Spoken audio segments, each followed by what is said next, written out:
who do you think is most dangerous for the country? Duterte. Why?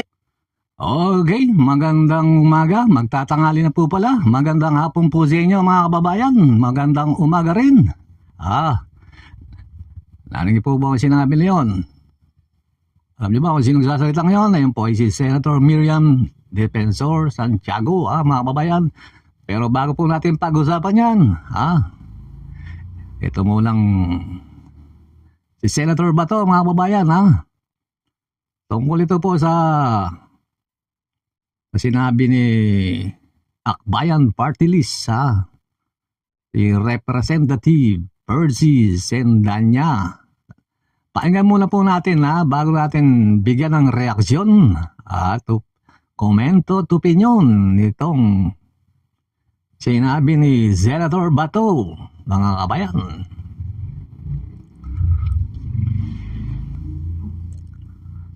Ay God Save the Philippines.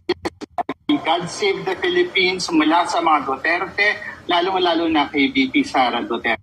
O natin sinabi ni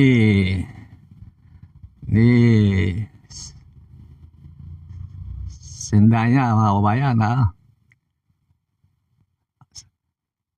Save the Philippines from mga Duterte, mga kababayan.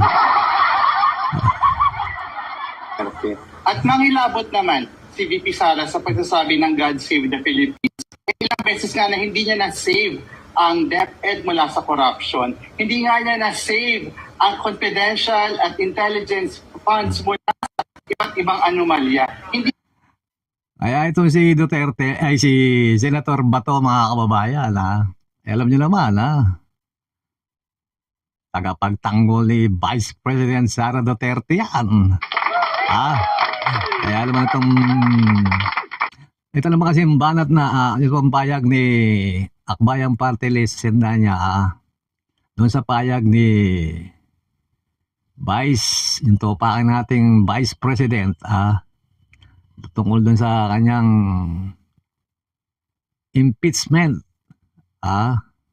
Ito po yung banat naman ni Sendanya, mga kababayan. Kaya Kanya na-save ang mga mangisda sa West Philippine Sea. So, wala siyang karapatang magsabi at mag-invoke ng God Save the Philippines. Dahil sa madaming pagkakataon, she failed to save the Philippines. Narinig niya, mga bayan. Sa dami na daw ng pagkakataon, hindi niya daw na-save ang Philippines. Ano bang pinagsasabi nitong BP natin, mga kababayan? Wala pa man siya napapatunayan, mga kababayan Nung nakaraang bagyo, yung matinding bagyo, di ba, nagpuntang Germany, sisibat, kung di pa nauna ng picture, iniwanan tayo, mga kababayan, kung mahal ng Pilipinas niyan, mga kababayan, magpapaiwan yan, susunod na lang, uunahin yung kapakanan ng yung mga ating mga kababayang apektado ng malalakas na ulan, tsaka malalaking baha. Di po ba, mga kababayan? Hindi sumibat papuntang Germany. Sabi nung ibang nanood doon ng concert. Kaya itong si Senator Bato, mga kababayan, alam nyo, napapansin ko kay Senator Bato, mga kababayan, pag masyadong maangas Senador bawat sabihin mo o yung pagutot mo nga lang pag-uusapan yan narinig ka ng buong Pilipino sa buong mundo, di po ba, mga kababayan? Tapos sasabihin mo kay Akbayan Party List Sendanya, sapakin mo yung ngalawang panga para pumantay yung ngiwi niya, yung gano'n siya, di ba? Biktima po pala na-stroke po pala yan, mga kababayan, hindi po maganda yan, kahit po galit kayo, hindi, yung mga personal na bagay, yung mga ganyan, hindi nyo dapat sinasabi yan, mga Senator Bato, hindi po maganda yan, mga kababayan, di po ba? Nyo, yung tumistigo doon sa yung pinatawag ng Quadcom na si Erwin Espinoza, di po ba, mga kababayan, Ang sabi ni Senator Bato, pag nasa lubong niya raw to, mga kababayan, susuntok niya, Anak ng wetin, no? Ang ilan tayo nakakitang senador na ganyan, mga kababayan. Susuntokin niya raw pag nakita niya. Alam naman nating pro Duterte si Senator Bato, pero ilagay niya sa tama, di ba mga kababayan, Sabi niya nga, di ba? Yang mukha mo, sinapak na lang din natin alam, kaya ngiwi. Sabi ni Senator Bato, lumapit ka nga dito. Kasi sasapain kita sa kabilang mukha mo para balanse. Ano naman klaseng senador naman to? Bawas pogi points yan, Senator Bato. Bawas boto yan, Kaya yung mga supporters nyo, puro mga angas din, Pag may nag-comment na mga BBM supporters, sasabihin ng mga DDS supporters naman, magre-reply, bangag ka kasi. Natatak na sa isip nila yung bangag, mga hinayo pa.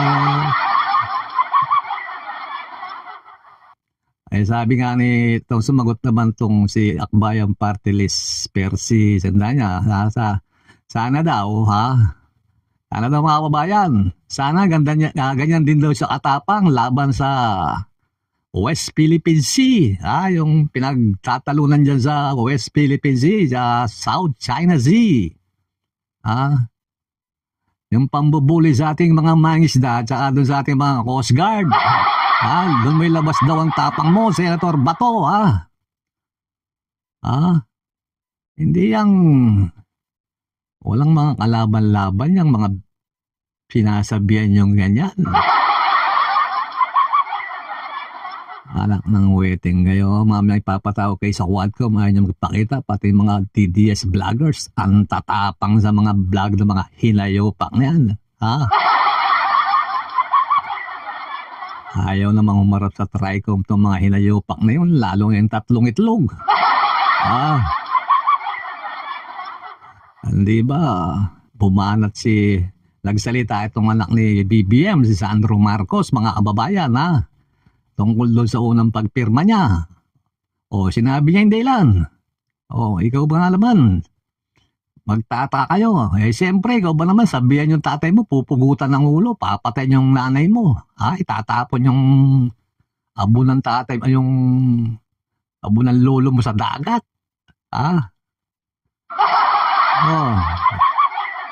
Tapos magtataka daw yung, nagtataka kayo, Anak ng weting. Bubuluin ka nga yung mga tambong.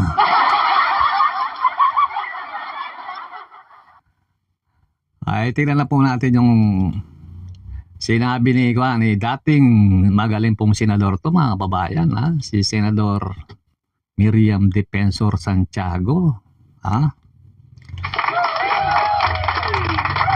Kaya nga lang at wala na si Senador Santiago. Pero magaling po ito, napakatalino po ito. Pakinggan po natin yung sinabi ni Senator Miriam Santiago, mga kabayan.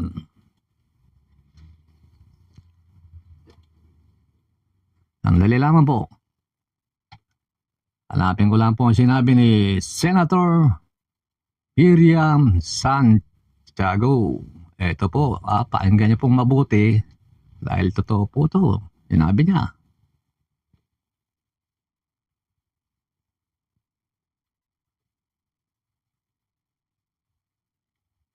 Who do you think is most dangerous for the country? Duterte.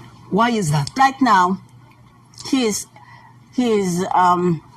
most trusted man, Pastor Kibuloy, Most trusted man, Kibuloy, Davao City, has already announced that if the elections don't turn out Duterte, he is going to personally lead a revolution. What? Kasi ito, nung eleksyon, di po ba? Nagbitaw silang salita ay na pagka nadaya si Duterte, niloko, eleksyon, pangungunahan daw nilang revolusyon natin yung mga utak ng mga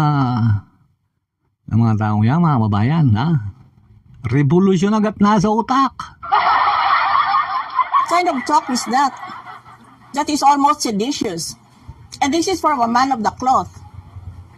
So, masyadong malalim itong Duterte na ito. Oo nga naman mga babayan, ha? Unti-unti lang natin napapansin masyadong malalim nga itong mga Duterte, lalo na itong si Tatay Digong, mga babayan, ha? Meron siyang pinapakitang maganda sa harap, pero maraming nakatago sa likod. Di po ba mga babayan? Ha? Ganun talaga yan, di po ba? Kailangan mo maipapakita ang maganda para hindi mapapansin yung ginagawa nyo sa likod. Parang doon ako sa Mexico, kung napanood nyo yung dating kwan doon, ano yung pangalan ng sikat na drug lord doon, mga babayan.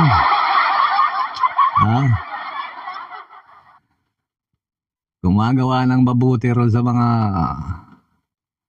kababayan niya, pero siya drug lord siya. Nalimutan ko lang yung pangalan ng Mexicano na yun, mga kababayan, pero nayari na yun Hindi kamukha noon na akala natin straight shooting lang siya na mayor at hindi siya nagkakapera. Who do you think